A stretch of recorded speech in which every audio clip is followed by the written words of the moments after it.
a porta da graça. Este é um tema pertinente e importante para a nossa compreensão. As profecias do tempo do fim não são para causar medo e nem preocupação para cada um de nós, mas são apenas para nos trazerem conforto, paz, tranquilidade e sabermos que Deus cuida de cada um de nós, hoje e vai cuidar naquela ocasião também.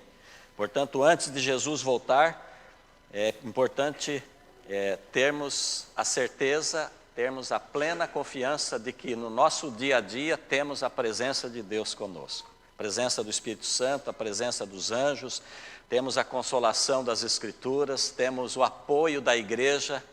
Então, antes de pensarmos nas profecias que estão para frente, e no caso, o tema de hoje, a porta da graça, é importante nós sabermos que Deus cuida de nós hoje, em todas as situações. Uma cirurgia que fazemos, uma doença que é diagnosticada, uma situação adversa que acontece na vida, tudo isso nós temos a companhia, temos a certeza de que Deus está conosco.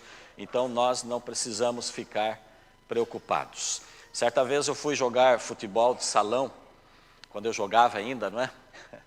Lá no Brasil, e logo que cheguei, o irmão da igreja, que era porteiro daquela escola adventista, amigo meu, ele contou-me que vivia desesperado por causa do filho que tinha se metido no mundo das drogas e no mundo do tráfico das drogas também. E ele contou-me que a polícia tinha apanhado o filho tinha se envolvido em roubos de carros, em tráfico de drogas, e ele estava preso.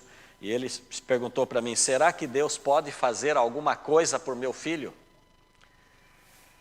Interessante que esta indagação, esta preocupação é pertinente a várias famílias também, né? Não precisa ser uma situação como esta, uma situação mais grave, mas qualquer outra situação que acontece conosco ou com membros da nossa família, nós perguntamos, será que Deus pode nos socorrer? Será que Deus pode nos atender? Eu conversei um pouco com aquele homem antes de brincar com a bola e procurei consolá-lo. E é interessante que ao analisarmos na Bíblia Sagrada, nós encontramos na palavra de Deus vários exemplos de pais que sofreram por causa dos seus filhos. Eu trago o exemplo de filhos que desviaram-se do Senhor, ou pais que sofreram por conta de filhos errantes, porque é algo que acontece com cada um de nós e nós também, no nosso círculo de amizade, podemos aconselhar, podemos ajudar pessoas que passam por situações difíceis. Por exemplo, Davi sofreu por causa de Absalão, filho que viveu longe de Deus, era o terceiro filho que tentou usurpar o trono do pai. Manoá e sua mulher também sofreram por causa de Sansão. Vocês lembram da história, não é? Não foi fácil para os pais terem educado o filho nos caminhos do Senhor, estava reservado, separado para Deus, e de repente ele começa a brincar com o pecado, e depois ele teve os 2 olhos vazados e morreu naquela situação. Eli sofreu por causa de Ofni e Finéias também, sendo irreverentes para com as coisas de Deus. Esses rapazes trouxeram muito desgosto para o sacerdote Eli. Lembramos daquela mulher Ciro-fenícia, uma citação que está em Mateus capítulo 15, aquela senhora que procurou Jesus porque tinha sua filha possessa, endemoniada.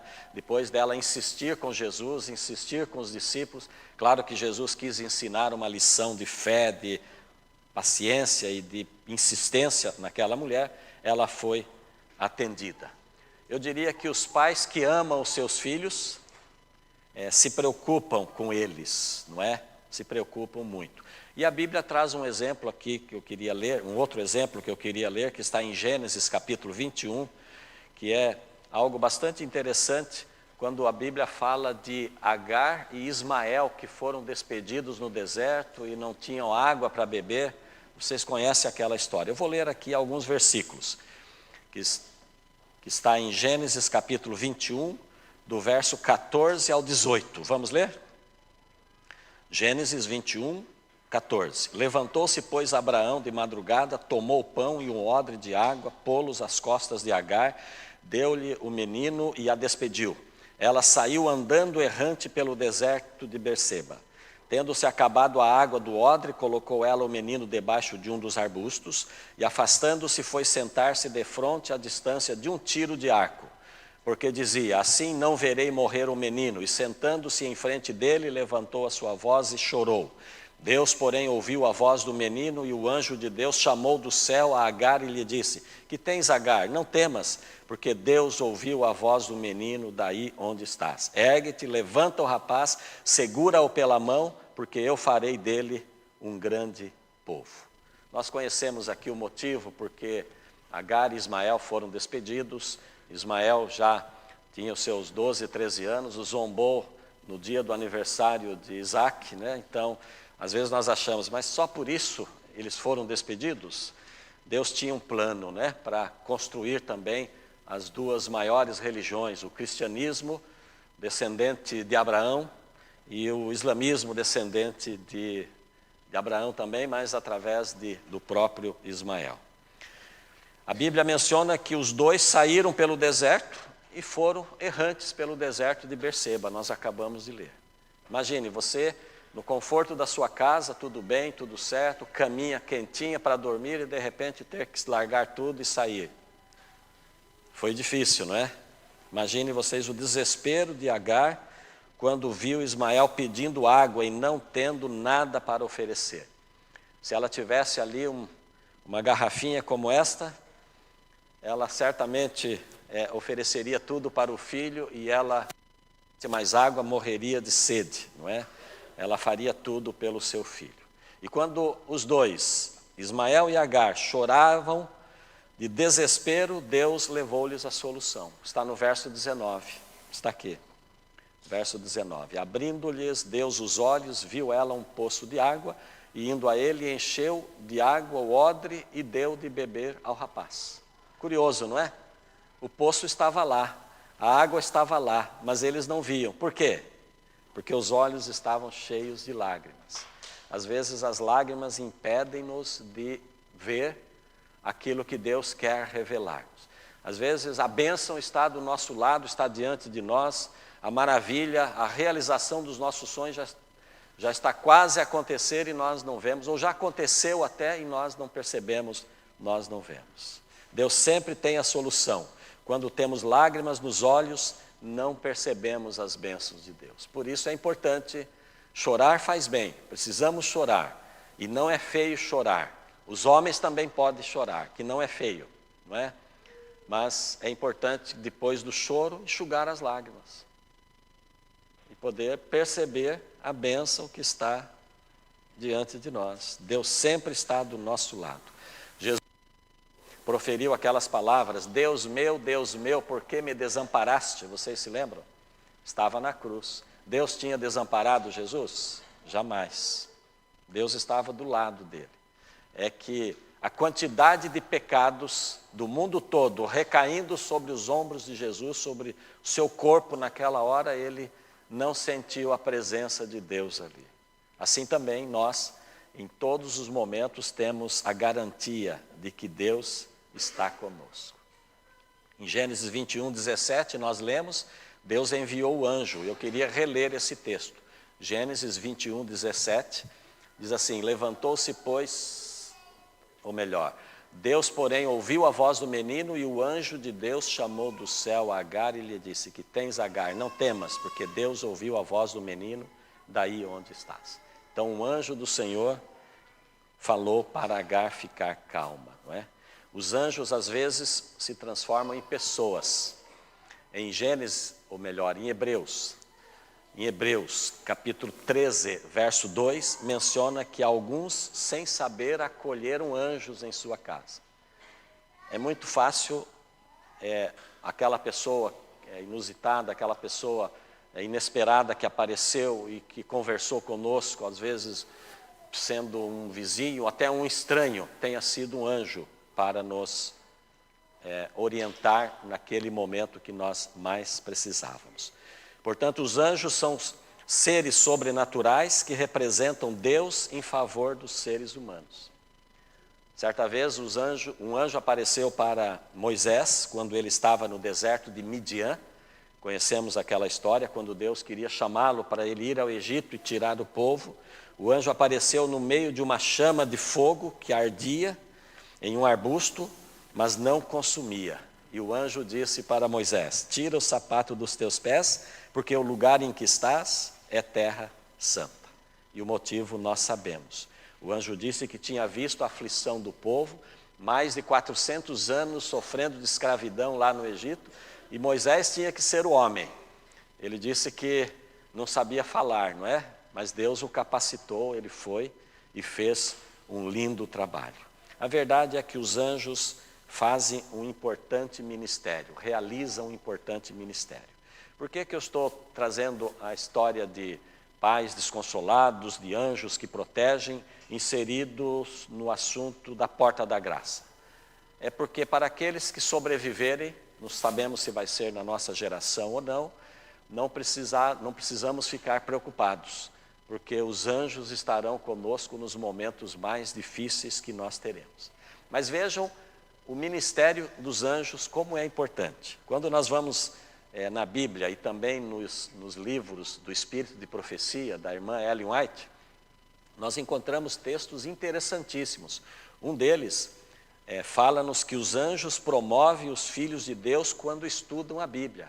Os anjos alargam o entendimento, dilatam a mente, dilatam a compreensão. Então, ler a Bíblia, para além de informar, a Bíblia transforma.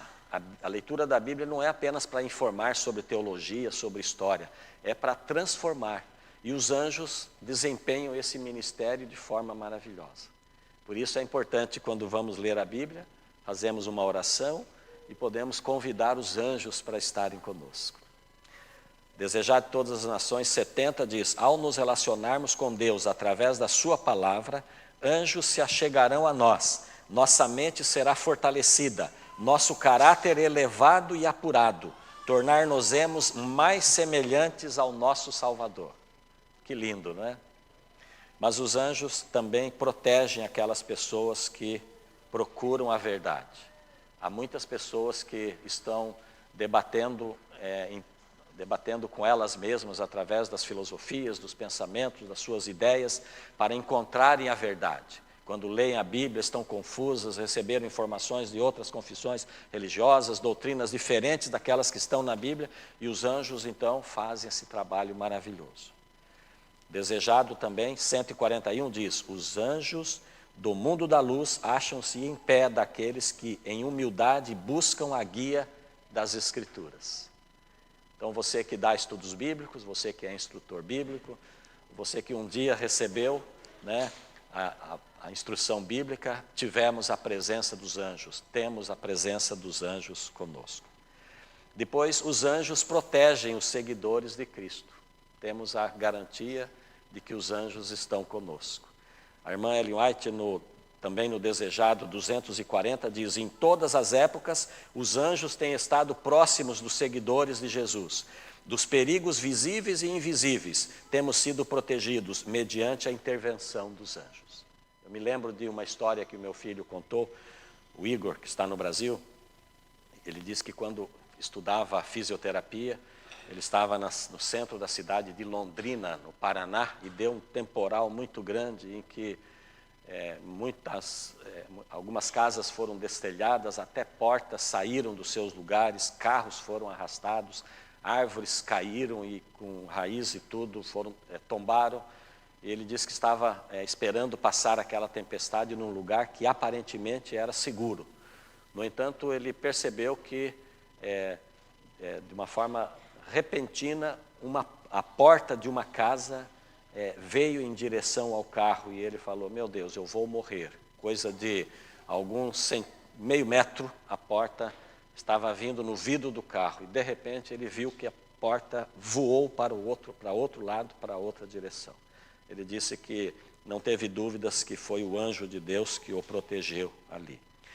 E o texto diz: jamais saberemos até que a luz da eternidade, as providências de Deus nos sejam reveladas. Saberemos então que toda a família celestial estava interessada na família aqui de baixo, e que mensageiros do trono de Deus nos assistiram os passos. Não é?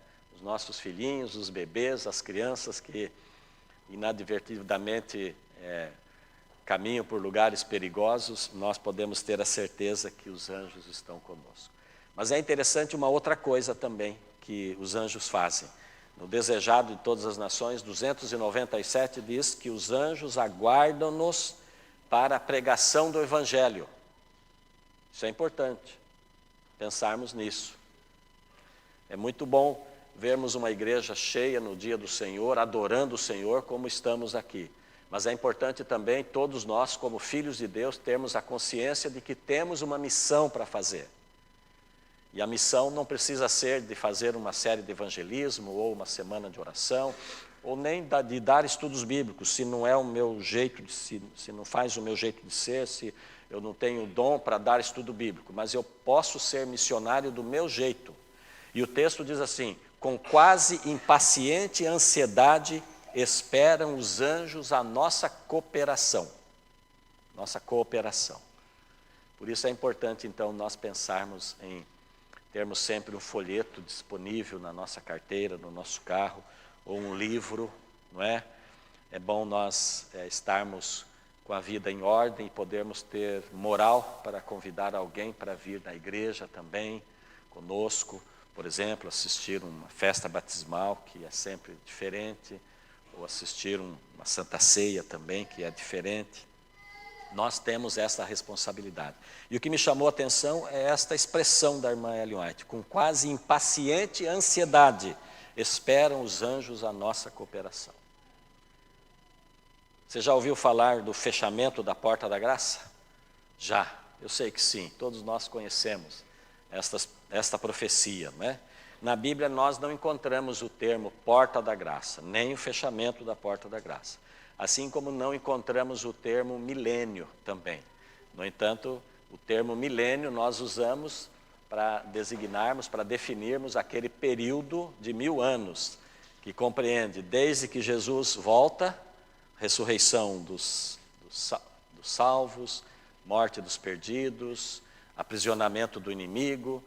Então, o período todo dos 1000 anos, com Jesus e os salvos nos céus, os salvos também podendo participar do julgamento dos perdidos, inclusive dos anjos maus, e depois o fim dos 1000 anos é caracterizado pela descida da Nova Jerusalém, ressurreição dos perdidos por um pouco de tempo, depois serão destruídos, exterminados para sempre. O mesmo fogo que arde a terra, purifica a terra, destrói também todo o mal, não é? Também na Bíblia não encontramos o termo trindade, mas nós sabemos que há 3 pessoas coeternas, Deus Pai, Deus Filho, Deus Espírito Santo. Na Bíblia não encontramos o termo porta da graça, mas existe. Por quê? Porque em João 10:9 Jesus disse: eu sou a porta, qualquer pessoa que entrar por mim será salva. Entrará e sairá e achará pastagens. Então quem é a porta? É Jesus. E quem é a graça? É Jesus também. Porque a salvação é pela graça, é pelo sangue de Jesus, nosso Senhor. Em Efésios 2, verso 8 diz: porque pela graça sois salvos, por meio da fé, e isso não vem de vós, é dom de Deus. Portanto, a nossa salvação é através de Jesus, é através da graça. Então Jesus reúne essas características para nós dizermos que Jesus é a porta da graça. E vai haver um momento que Jesus vai deixar de agir em favor da salvação das pessoas. Será um momento que Deus dirá: está feito, a partir de agora quem se salvou, salvou, quem não se salvou, não se salva mais. Virá juntamente com isso o selamento também, não é? Mas hoje a porta da graça está aberta, sim ou não? Está aberta, estamos aqui, a porta da graça está aberta. Em Apocalipse capítulo 3, verso 20, o que diz lá? Eis que estou à porta e bato, se alguém ouvir a minha voz, e abrir a porta, entrarei em sua casa, cearei com ele e ele comigo. E aí vem a pergunta: quando é que a porta da graça vai se fechar? E nós temos uma resposta: é quando Jesus deixar de interceder no santuário celestial. E qual é o verso bíblico que fala sobre isso? Vamos ver? Está em Apocalipse capítulo 15, verso 8. Apocalipse capítulo 15, verso 8. Aqui é uma descrição deste evento que terá lugar, dessa profecia, do cumprimento dessa profecia. Apocalipse 15, verso 8. O santuário se encheu de fumaça procedente da glória de Deus e do seu poder, e ninguém podia penetrar no santuário enquanto não se cumprissem os 7 flagelos dos sete anjos. Quando foi que Jesus entrou no santuário celestial? No lugar santo dos santos. Nós, adventistas do sétimo dia, estudamos esta profecia, a profecia de Daniel 8,14, até 2.300 anos e o santuário será purificado. É uma profecia defendida só por nós, adventistas do sétimo dia. Então ele entrou no ano de 1844, é assim que nós compreendemos. E começou a fazer a intercessão, não é? E o julgamento. Aliás, a intercessão ele sempre faz. Começou a fazer o julgamento daqueles que vão ser salvos. E começou a separar aqueles que estarão perdidos. E quando é que Deus vai sair de lá, então? Quando é que Deus vai sair? Aí nós não temos a resposta. Nós não sabemos quando vai ser. Pode ser a qualquer momento, mas nós não sabemos. Nós podemos presumir, podemos analisar pelas profecias que ainda precisam acontecer, não é? Mas uma coisa nós sabemos, será antes das 7 pragas. 7 pragas estão descritas em Apocalipse 16 e 17. Não é difícil de entendermos, nós acreditamos que serão literais, reais e parciais, que cairão em vários lugares do mundo. E quando isso acontecer, Jesus estará próximo de voltar, não é? A primeira profecia a se cumprir, antes do fechamento da porta da graça, qual que é? É o decreto dominical. Nós analisamos na última mensagem que fizemos aqui, que está lá em Apocalipse, capítulo 13, 16 a 19. Ninguém poderá comprar ou vender. Nós já falamos sobre isso. Depois acontecem outras profecias maravilhosas após o segmento do fechamento da porta, do decreto dominical. Após o decreto dominical vem outras profecias, o cumprimento de outras profecias. Por exemplo, chuva serôdia. Chuva serôdia, o que é? É o derramamento total, final do Espírito Santo para amadurecer o coração daquelas pessoas que conhecem sobre as doutrinas, conhecem sobre Jesus, mas ainda não se decidiram por Jesus. Então o Espírito Santo vai amadurecer esses corações sinceros e as pessoas aceitarão Jesus. Depois vem o alto clamor. O que será o alto clamor? É um texto pouco conhecido por nós. O próprio nome diz, né, o 4º anjo de Apocalipse 18, o alto clamor, que significam as pessoas sendo capacitadas pelo Espírito Santo após a chuva serôdia para pregar o Evangelho com muita força. Crianças pregarão, idosos e todas as pessoas estarão envolvidas com a pregação do Evangelho. Será uma capacitação do Espírito Santo final para a conclusão da obra. Depois virá a sacudidura final, porque a sacudidura parcial já começou, não é? Alguns são sacudidos, aqueles que estão mais ou menos fracos, saem, não querem seguir mais Jesus, pedem para tirar o nome da igreja, definitivamente se afastam. No entanto, da mesma maneira, aquelas pessoas sinceras que estão lá fora, aceitam o Evangelho e são batizadas. É a sacudidura que acontecerá também.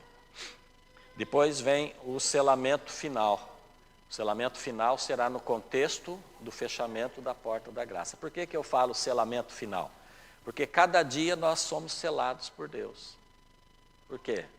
Porque nós estamos vivos hoje, mas podemos falecer a qualquer momento. Então, para quem falece, o selamento já aconteceu. A porta da graça já se fechou. No entanto, haverá um momento em que a porta da graça se fechará. E depois que a porta da graça se fechar, vem as 7 pragas e depois, logo a seguir, Jesus voltará. E os filhos de Deus estarão no meio desse fogo cruzado. Os filhos de Deus não sofrerão as penas das 7 pragas, estarão protegidos. Mas passarão por momentos angustiosos, momentos difíceis, porque Muitos perderão o trabalho, sairão da zona de conforto, terão que viver em situações inóspitas, inclusive, situações menos boas, e estarão contemplando as pragas acontecendo, não é? Mas será questão de menos de um ano, e Jesus voltará depois de tudo isso, né? A porta da graça se fechou para os antediluvianos, vocês se lembram? Noé pregou 120 anos para as pessoas, e as pessoas não aceitaram, só a sua família. Depois, quando a chuva veio e os animais entraram e a chuva inundou a terra, aí as pessoas procuraram a salvação. Isso está lá em Gênesis 7. Em Gênesis 18 menciona que a porta da graça se fechou também para os habitantes de Sodoma e Gomorra, e aquelas 5 cidades que pertenciam àquela localidade. Os habitantes foram destruídos por Deus devido aos seus pecados, contrários aos mandamentos de Deus, e entre os pecados estava a tentativa da violação física de 2 anjos de Deus. Imagine isso, o tamanho do pecado como o pecado levantou a cabeça naquele tempo, não é? A porta da graça se fechou para os habitantes de Jerusalém também, aquela cidade que foi destruída no ano 70 pelo general Tito, não é? A cidade foi invadida e destruída. Um profeta, eu mencionei aqui numa das mensagens, um profeta suscitado por Deus por 7 anos, rodeava a cidade dizendo que a cidade ia ser destruída, que todos deviam fugir, e é curioso que os cristãos sinceros que viviam lá saíram, e lá dentro ficaram apenas quem não aceitou Jesus, não é? As pessoas que não aceitaram Jesus. E Jesus falou algo curioso para nós também. Interessante que o Evangelho de Lucas fala do fechamento da porta da graça. Por inferência, mostra que esse momento vai chegar no mundo. E pode ser que seja nos nossos dias, ou nos dias dos nossos filhos, ou nos dias dos nossos netos, nós não sabemos. Mas está próximo, pelos acontecimentos, não é? Em Lucas capítulo 17, esse texto eu gostaria de ler. Convido você a abrir a Bíblia em Lucas 17 e vamos ler os versículos de 26 a 30.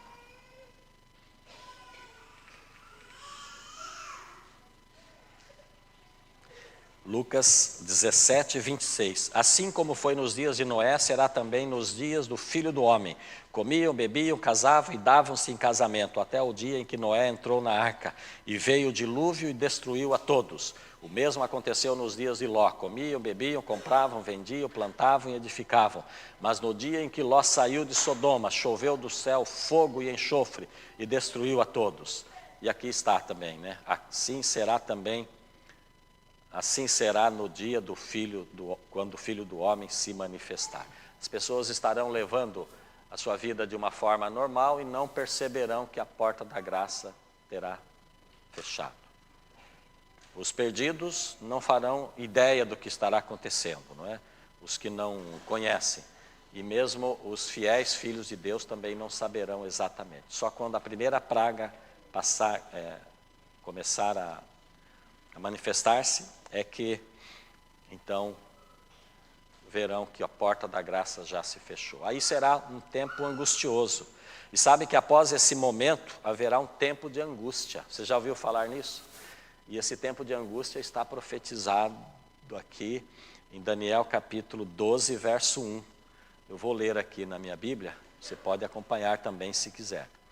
Daniel capítulo 12, 1 é um texto curioso, fala desse tempo de angústia que virá depois do fechamento da porta da graça. 12:1. Nesse tempo se levantará Miguel, o grande príncipe, o defensor dos filhos do teu povo, e haverá tempo de angústia qual nunca houve, desde que houve nação até aquele tempo, mas naquele tempo será salvo o teu povo, todo aquele que for achado inscrito no livro.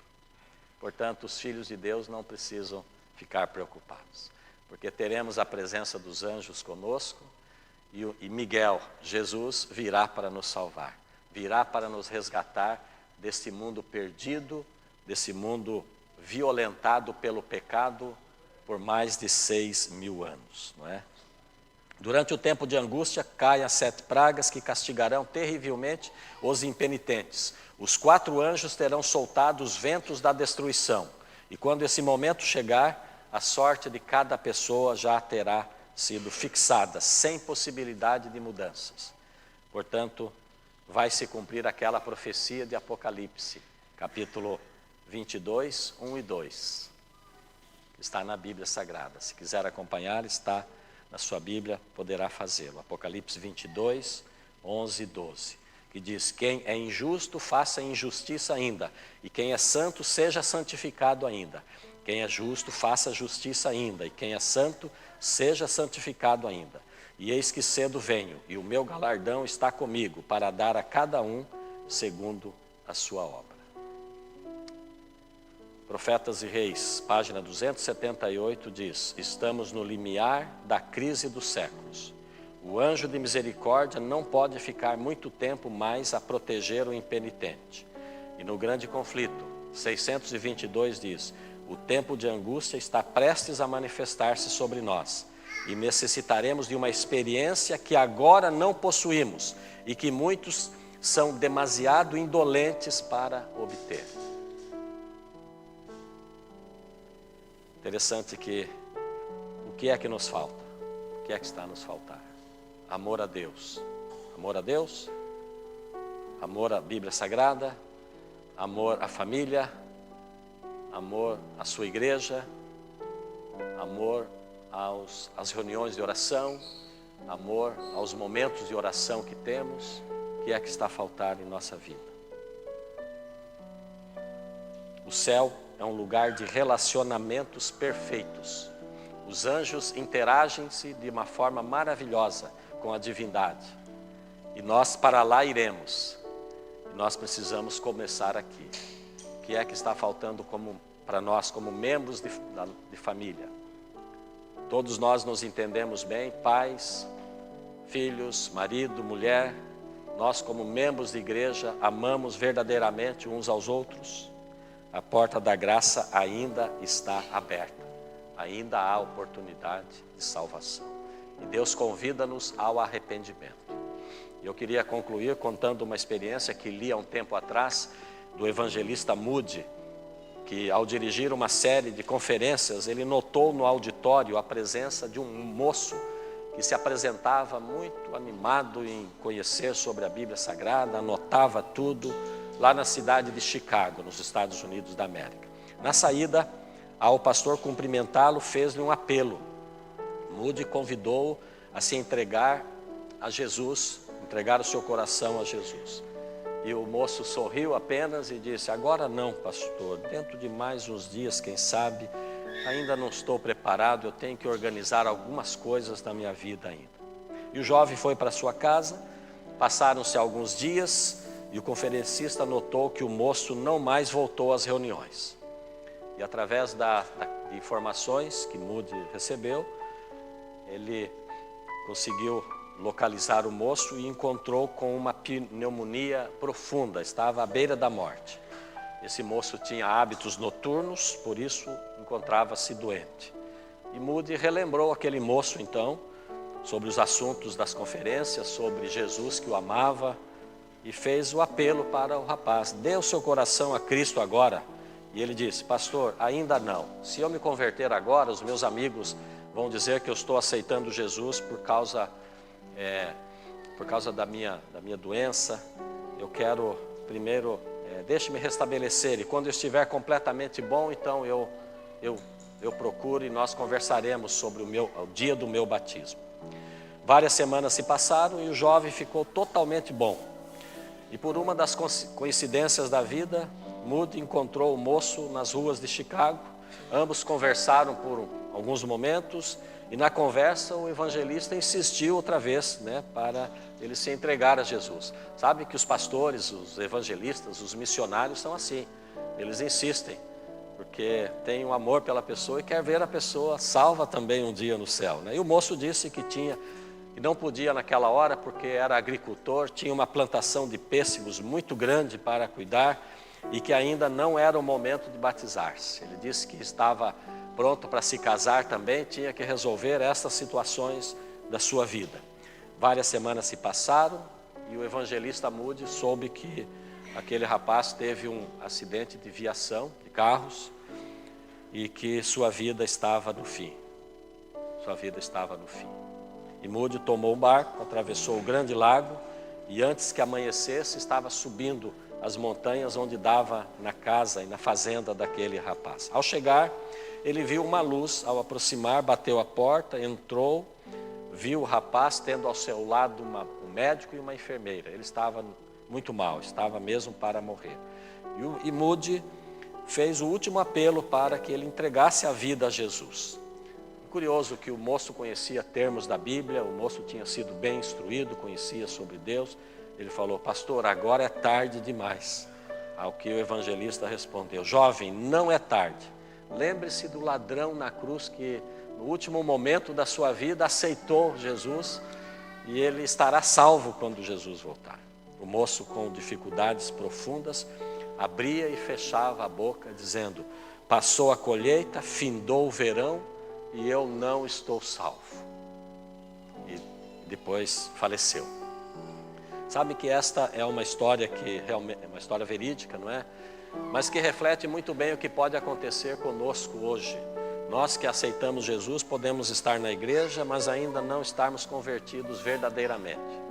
Podemos estar realizando cultos a ídolos pessoais. Podemos ter as nossas fraquezas alimentadas e os nossos pecados. E há possibilidade também de pessoas que congregam, que assistem, que participam, também endurecerem o coração como esse jovem endureceu. E não haverá oportunidade de salvação para estas pessoas. Portanto, Deus apela-nos hoje para entregarmos o nosso coração a Ele. Provérbios 23, 26 diz: dá-me, filho meu, teu coração, e os teus olhos se agradem dos meus caminhos. E Hebreus 3, verso 7 diz: assim, pois, como diz o Espírito Santo, hoje, se ouvirdes a sua voz, não endureçais o vosso coração, como foi no deserto. Deus apela-nos à santidade. Deus apela-nos ao abandono de ídolos, ao abandono de pecados. Deus apela-nos para nos prepararmos para o céu. A porta da graça está aberta, mas um dia ela vai se fechar. Que possamos dar ouvidos ao Espírito Santo. Que Deus nos abençoe. Amém.